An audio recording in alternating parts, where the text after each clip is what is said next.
La reine extraterrestre a émis l'ordre suivant: « Mes enfants t'appelleront Père humain.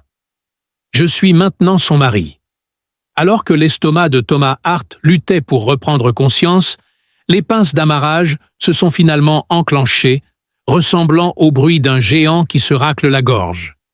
Il faudrait 3 sauts en hyperespace en seulement 2 jours pour faire cela. Vous devenez une expérience de physique que personne ne voulait répéter en manipulant leurs organes internes. Se calant contre le verre froid, il observait la rotation du Sahara en dessous. Partout où l'on regardait, il y avait des tourbillons de pourpre et des bancs de nuages ambrés qui ressemblaient à de la peinture éclaboussée sur un marbre.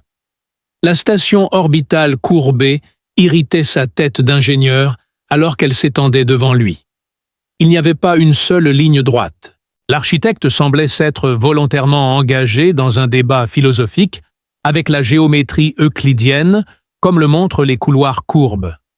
Suivant les bandes lumineuses qui pulsaient le long du sol, dans une couleur que les yeux de Thomas voulaient nommer bleu, mais que son cerveau sentait ne pas être tout à fait dans la gamme de la vision humaine, il souleva sa boîte à outils qui était agréablement rectangulaire, que Dieu la bénisse. Thomas a essayé de ne pas regarder comme un touriste quand son premier tesserin est passé dans l'autre direction. La tentative fut infructueuse. Elle se déplaçait avec la fluidité de l'eau équilibrant ses pas avec grâce, et ses oreilles dressées se perchaient élégamment sur le sommet de sa tête, captant chacun de ses mouvements. Elle avait toujours cet éclat argenté sur sa peau qu'il avait vu sur les photos, mais la façon dont il changeait à la lumière, comme de l'huile sur l'eau ou des écailles de poisson au soleil, était impossible à représenter sur une photographie. Son regard intense attira son attention, faisant tressaillir sa mâchoire. Amusement, espérait-il, pas offense. Dans sa hâte de hocher la tête, Thomas a accidentellement heurté un mur qui s'était courbé pendant qu'il était distrait. L'impact a brisé sa boîte à outils, envoyant des clés à molette et des équipements de calibrage volés comme des fragments à travers le pont. Une clé à douille obstinée glissa en direction de ce qui semblait être une grille de ventilation. Thomas la rattrapa juste à temps, alors qu'elle disparaissait dans les entrailles mécaniques de la station. Ses jambes se tordaient en signe de protestation contre la gravité légèrement trop forte de la station. La femme tesserant n'était plus visible quand il leva les yeux, mais il pouvait voir ce qui semblait être les épaules tremblantes de Silver, qui s'éloignaient autour du Bangrat. À peine 5 minutes après son arrivée à la station, il avait consolidé sa position d'humain maladroit. Sa mère serait aux anges. Au centre de transport, il découvrit Kellerman, un homme maigre qui semblait s'être excusé auprès des meubles à plusieurs reprises, peut-être à cause de la conception de la gare. « Je suis heureux que nos préoccupations aient été justifiées, monsieur Hard. Le voyage en hyperespace peut être déroutant surtout pour ceux qui ne sont pas familiers avec les itinéraires à sauts multiples. Je suis également conscient que la phase d'amarrage a pris 17 minutes de plus que prévu. La gravité locale est 3 fois et demie celle de la Terre, ce qui peut ne pas sembler beaucoup, mais elle s'accumule avec le temps. » Mais Kellerman Thomas intervint subtilement, comme si l'homme était sur le point de s'évanouir par manque d'oxygène si quelqu'un n'intervenait pas. « Je vais bien. Indiquez-moi juste les processeurs atmosphériques et je ne gênerai plus personne, » dit Thomas, le soulagement évident sur son visage. Kellerman saisit la manche de Thomas, murmura des excuses et le conduisit dans un couloir où les murs avaient décidé de briller d'un doux ambre. Leurs pas produisaient des sons qui changeaient de hauteur au fur et à mesure qu'ils avançaient. « Vous avez choisi un moment intrigant pour visiter », observa Kellerman, sa voix tombant à quelque chose approchant le secret. « La signature du traité aura lieu dans 2 jours. C'est assez important. Les qualités acoustiques de la station ont clairement été conçues par quelqu'un qui trouvait les échos conventionnels ennuyeux. Les droits miniers dans l'hémisphère nord et les frontières territoriales pour les évents thermiques des grands fonds sont à prendre. Le corail architectural qui y pousse est fascinant. Il pousse selon des motifs programmables. La reine elle-même devrait être présente. Thomas émit un son indéterminé. La politique ne l'avait jamais attiré. Cependant, une machine cassée et une date limite le rendraient heureux. Il trouverait la sortie la plus proche dans une pièce remplie de gens se disputant au sujet des traités et des frontières. Ils traversèrent une zone où la gravité se comportait étrangement, non pas en augmentant mais en se déplaçant d'une manière ou d'une autre, comme si le sol avait des opinions sur la direction que devait prendre le café de Thomas, qu'il soignait depuis le quai d'amarrage, et qui avait développé un tremblement inquiétant dans sa tasse. Il observa son comportement particulier de ballottement, qui semblait presque délibéré, et se demanda « Mon café, essaie-t-il de communiquer ?» Il demanda, et Kellerman baissa les yeux sur la tasse et hocha la tête comme si de rien n'était. « Tourbillon gravitationnel dû à la mécanique orbitale, nous passons sous l'un des stabilisateurs de marée, dit-il. Dans un instant, votre boisson devrait se calmer. La semaine dernière, la soupe de quelqu'un a tenté de s'échapper complètement, ce qui était quelque peu désagréable pendant un déjeuner diplomatique. L'humeur de Thomas s'est améliorée de façon significative par l'absurdité de l'idée d'une soupe sensible qui s'échappe pour la liberté. Peut-être que ce contrat n'est pas si horrible après tout. Résoudre quelques problèmes de processeur, contourner le rituel politique, encaisser son paiement et passer à la prochaine mission. Facile, simple, rien qu'il ne puisse gérer. Alors qu'il montait sur une plateforme surplombant les installations d'amarrage, Thomas s'arrêta. La vue le frappa comme un objet physique, et la tristesse s'étendit en dessous, dans toute son étrange beauté. Sur la Lune colonisée que l'humanité avait réussi à se persuader qu'elle pouvait partager avec une race qui voyageait dans l'espace, quand la Terre essayait encore de comprendre le bronze des colonies humaines géométriques et ordonnées brillait sur le continent sud, tandis que les villes sarines s'étendaient à travers l'hémisphère nord comme une croissance organique toutes en courbe et en spirale qui semblait respirer avec la rotation de la planète. Kellerman parlait toujours. Quelque chose concernant les horaires, l'équipement et la maintenance devient apparent, mais Thomas a cessé d'écouter parce qu'il était trop préoccupé à se demander dans quoi il s'était embarqué et pourquoi le café dans sa tasse avait enfin cessé de couler comme s'il était également dans un état d'anticipation nerveuse sur le site. Se demandant si c'était une bonne idée de sauter de la falaise, la station de traitement atmosphérique était perchée de manière précaire au bord de la falaise. Thomas, boîte à outils à la main, se tenait à l'entrée, essayant de ne pas penser au fait que les nuages en dessous étaient suffisamment épais pour cacher ce qui se trouvait en dessous. Espérons que ce soit le sol. L'installation bourdonnait d'un bruit perçant qui lui donnait la chair de poule. Le bourdonnement n'était pas tout à fait subsonique, mais il était suffisamment proche pour que ses os le ressentent avant ses oreilles. Il l'avait entendu sur 6 interventions de maintenance différentes, et cela sonnait comme une machine qui s'était contentée d'une performance à peine fonctionnelle, au lieu d'une performance optimale. À l'intérieur, l'air avait un goût de recyclé pas mauvais en soi, mais épuisé comme s'il avait été respiré trop de fois, et qu'il commençait à se lasser de toute cette histoire de respiration. Thomas sentit les vibrations à travers sa paume en passant sa main le long du boîtier principal du processeur et proclama « Trop !» tremblement. Ces machines étaient censées fonctionner assez doucement pour tenir une tasse de café, mais il n'allait pas leur faire confiance à ce moment-là. Il activa l'interface de diagnostic et l'écran holographique le déconcerta. Des lumières rouges sont apparues partout sur le schéma, comme si quelqu'un avait jeté un tas de voyants d'avertissement dessus, puis était parti. Les joints du système de filtration s'étaient corrodés et les régulateurs de pression, avec une durée de vie de 50 ans, présentaient des fractures de stress après 15 ans.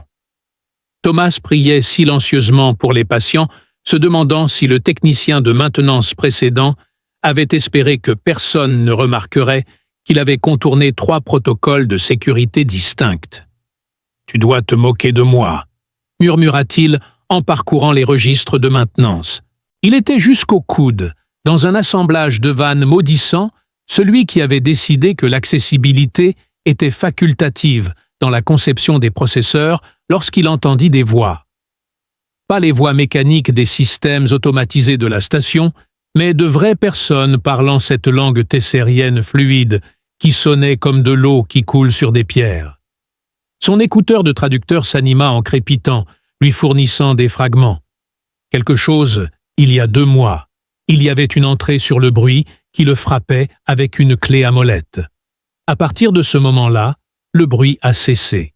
Thomas a tenté d'ignorer l'idée des préoccupations territoriales, de l'allocation des ressources et de l'équilibre entre le progrès et la préservation, parce qu'il avait un travail à faire.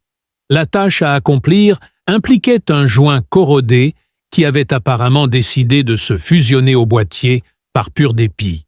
Cependant, les ingénieurs sont enclins à la curiosité, et les voix se rapprochaient. Alors qu'il suivait le son jusqu'à la plateforme d'observation, il essuya ses mains sur son pantalon de travail, déjà taché, et vit la reine Syrah debout à la balustrade, le dos tourné vers lui. Thomas percevait son importance, même sans voir son visage. Il y avait quelque chose dans sa posture et la manière dont l'espace autour d'elle semblait se structurer en contraste. Ses conseillers maintenaient des distances confortables, leur langage corporel trahissant leur position même à travers les espèces. Elle se tenait plus grande qu'il ne l'avait anticipé sa colonne vertébrale droite, comme si on lui avait enseigné l'importance d'une bonne posture dès la naissance et qu'elle ne l'avait jamais oubliée. Avec la précision d'un ingénieur, Thomas nota la façon dont ses cheveux cascadaient sombrement au-delà de ses épaules, la nuance argentée de sa peau qui reflétait la lumière comme du métal brossé, et l'immobilité impassible de sa posture qui dégageait plus d'autorité que n'importe quelle quantité de va-et-vient. Ses oreilles se dressaient gracieusement, écoutant la conversation autour d'elle-même lorsqu'elle contemplait le paysage nuageux. Avec une gravité qui rendait les mots traduits significatifs, elle décrivait les lointaines colonies humaines. En réponse, l'un de ses conseillers a exprimé ce que son oreillette a traduit comme des inquiétudes concernant l'impact atmosphérique et l'épuisement des ressources. Une 3e voix s'est jointe à la conversation. Celui-ci s'inquiétait de la contamination culturelle potentielle due à une surabondance de présence humaine. Thomas devint suffisamment conscient de lui-même pour se rendre compte qu'il fixait la reine. Il réalisa également qu'un des conseillers l'avait remarqué en train de fixer la reine, et l'expression sur le visage du conseiller indiquait que les humains fixaient la reine, ce qui était à la fois inapproprié et potentiellement traître. Juste au moment où les choses allèrent devenir gênantes, Kellerman apparut au coude de Thomas avec le timing impeccable de quelqu'un qui avait bâti une carrière en évitant les incidents diplomatiques. « Monsieur ?» Kellerman saisit son bras avec une force inattendue et lui cria dessus pour « Quelqu'un qui semblait être une puissante rafale de vent l'emporterait. » En le voyant, la reine Za détourna le regard. « Je veux dire, arrête d'être si évident.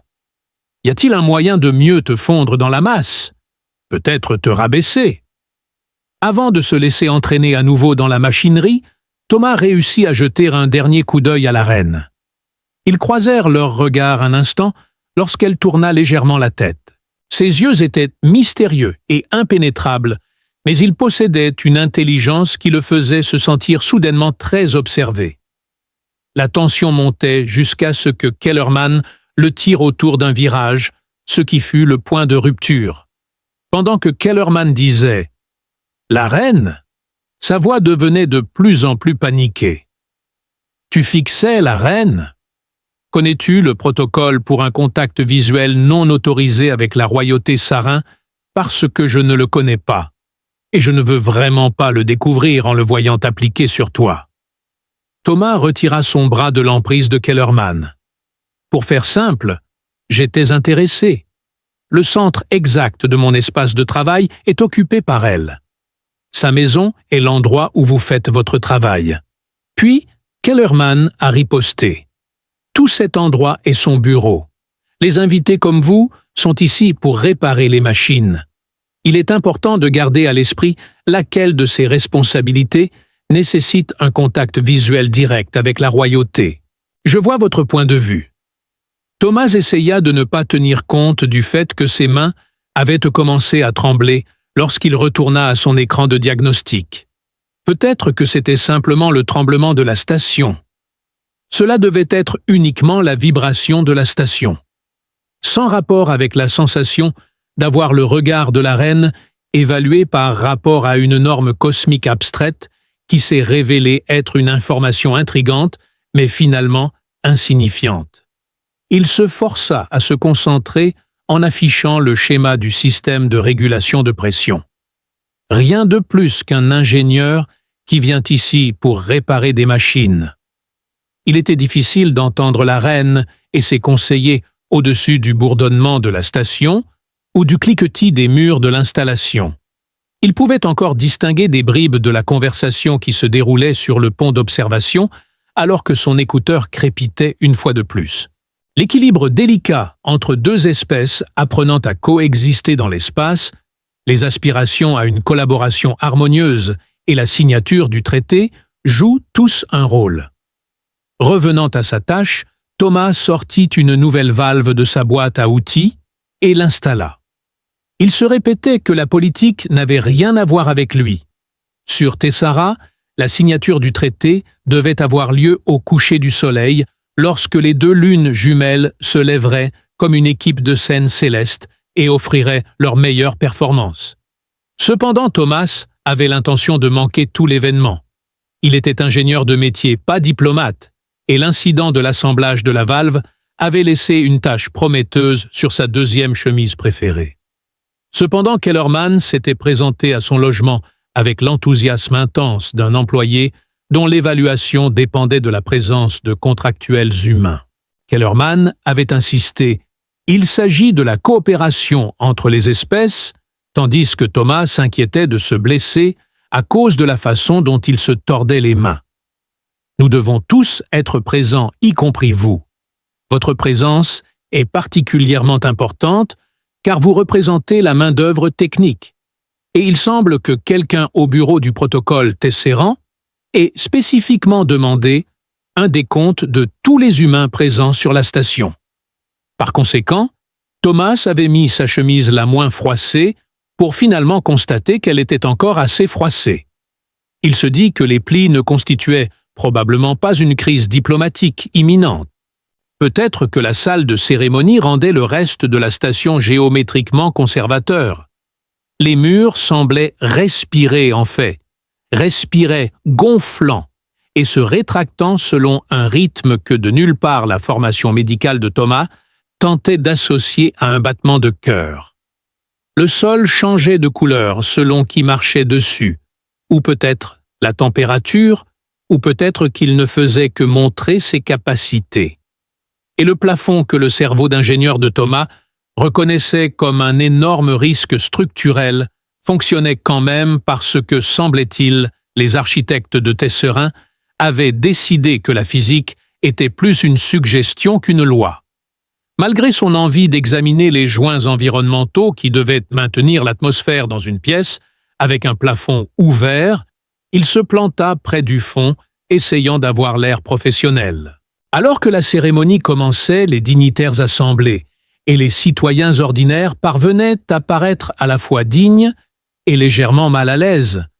L'échange culturel semblait gracieux de loin, mais de près, il consistait principalement en des personnes essayant de maintenir une posture correcte, afin de ne pas offenser involontairement qui que ce soit, un défi auquel leur gravité respective ne les avait pas adéquatement préparés. L'ambassadeur humain parlait avec une sincérité programmée qui donnait l'impression qu'il avait prononcé le même discours sur 6 autres mondes lorsqu'il abordait le sujet de la coopération et des avantages mutuels.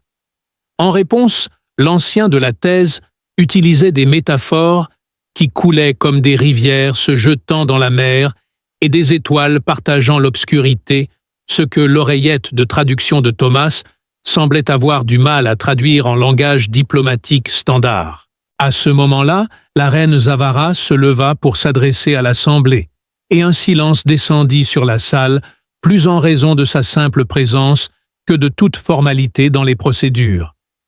Sa voix résonnait naturellement, avec la précision d'une écouteuse de longue date, façonnant chaque mot.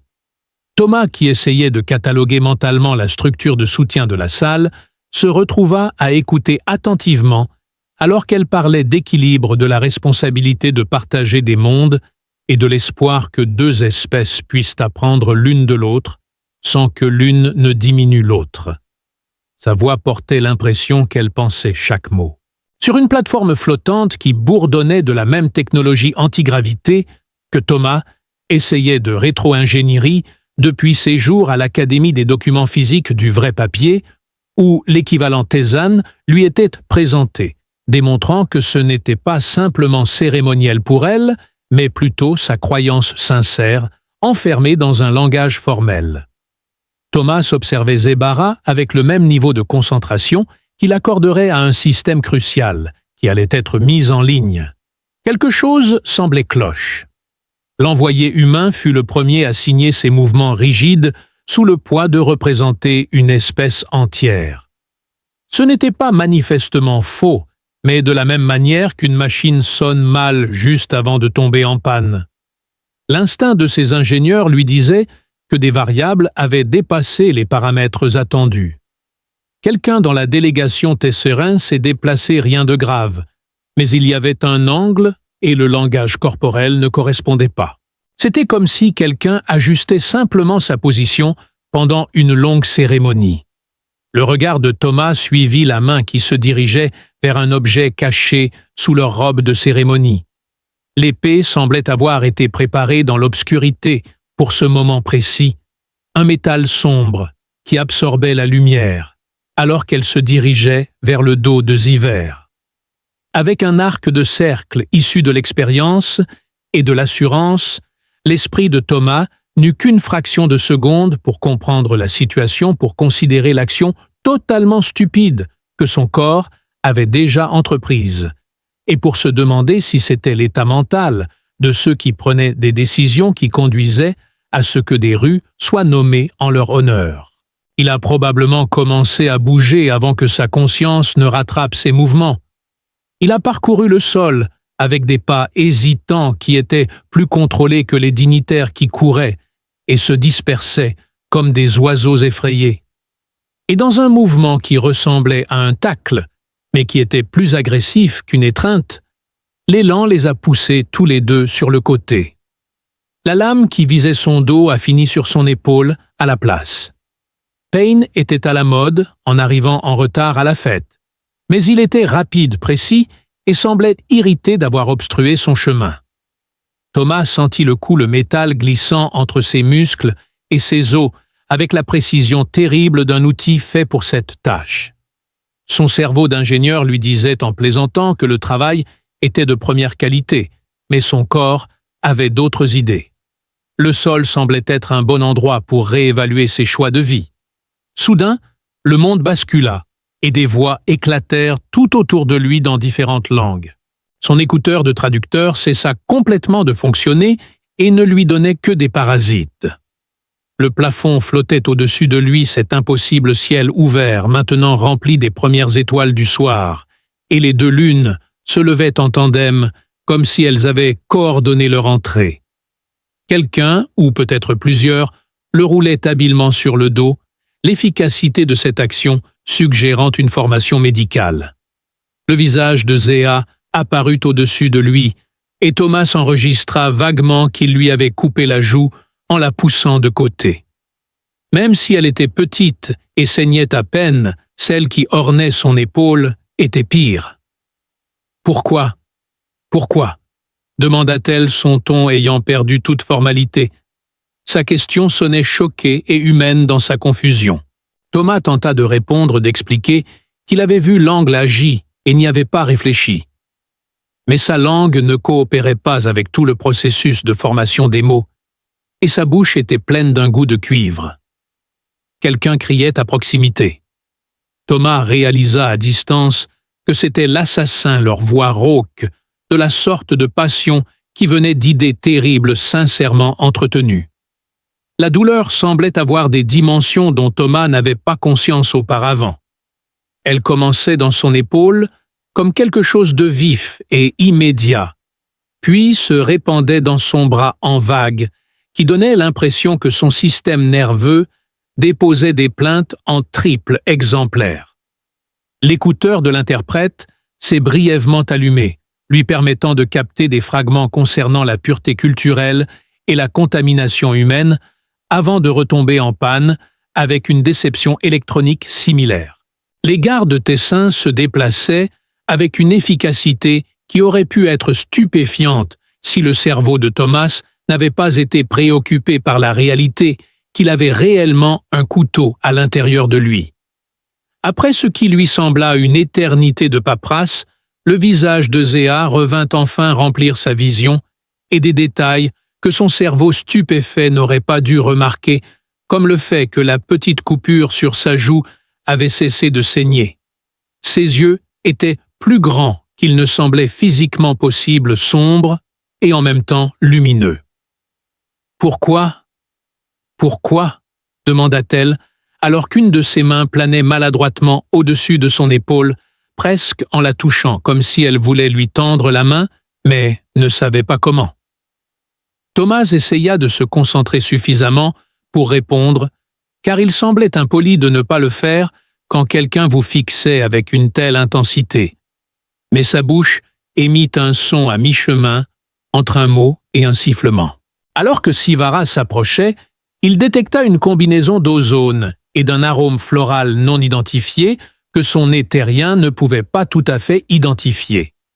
Pendant qu'elle attendait une réponse, l'esprit de Thomas s'emballait avec un plan qui ne semblait pas exactement sage, où son corps bougeait sans en informer la direction. La lame bougea légèrement, alors qu'un professionnel de la santé, espérons-le, examinait la blessure. Le personnel médical est arrivé avec un équipement qui ressemblait moins à des outils médicaux et plus à quelqu'un qui aurait pillé un magasin d'instruments de musique dans une bijouterie en même temps, et la vision de Thomas semblait faire quelque chose d'intéressant, impliquant des étoiles qui n'étaient certainement pas dans le plafond ouvert de la salle cérémonielle. Il pouvait même entendre sa propre voix émettre un son qui aurait été embarrassant s'il lui restait encore un peu de dignité à préserver. Des scanners cristallins qui bourdonnaient harmoniquement des dispositifs qui projetaient des chants que Thomas pouvait sentir comme une pression contre sa peau. L'un d'eux glissa quelque chose sur son épaule, et la lame et son traducteur l'informa gentiment qu'il cartographiait les dégâts avant l'extraction. L'emmener à l'aile médicale royale, dit quelqu'un sa voix coupée par une urgence professionnelle. La réponse de Crow a tranché à travers le chaos comme une lame. Oui, immédiatement, il a pris ma lame. Thomas voulait préciser que techniquement Crow l'avait également pris, mais sa bouche et sa langue s'étaient unies, et elles refusaient toutes deux de fonctionner jusqu'à ce que les choses aillent mieux. Pendant ce temps, le sol sous lui a commencé à bouger. Ce n'était pas lui qui était déplacé, mais plutôt le sol lui-même, une section de celui-ci s'étant détachée et flottant sur la même technologie antigravité que la plateforme de documents sur laquelle il était transféré sur un fragment de sol. Cela semblait soit extrêmement sophistiqué, soit extrêmement paresseux, selon son point de vue. Au milieu de tout cela, la main de Zebra serra la sienne, sa peau argentée, contrastant avec la sienne, et son expression se transforma en quelque chose de féroce, que sa conscience déclinante reconnut comme protectrice. Le visage de Kellerman apparut brièvement pâle et terrifié, alors qu'il murmurait quelque chose qui aurait pu être une excuse ou une prière.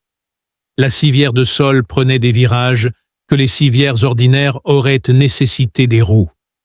Malgré tout, il voulait la rassurer en lui disant que tout allait bien et qu'il avait eu des blessures pires. Une partie de lui voulait lui dire qu'il avait déjà vécu des blessures pires. Sauf que ce n'était pas le cas et que ce n'était pas le cas. Et mentir semblait de toute façon trop d'efforts. L'aile médicale se matérialisa autour de lui comme par magie.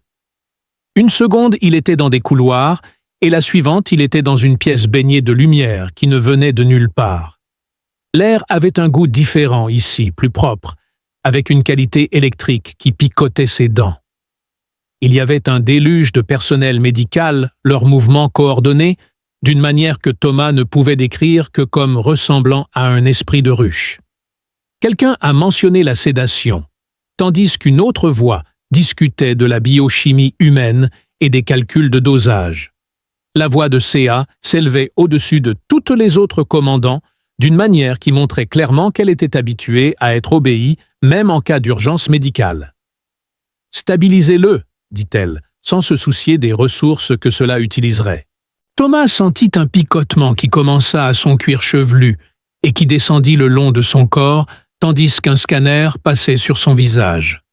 L'agonie commença à s'estomper, enveloppée dans quelque chose de cotonneux et de distant, et ses pensées commencèrent à s'éloigner de son corps, comme si elles avaient décidé que toute cette histoire de forme physique n'était pas nécessaire.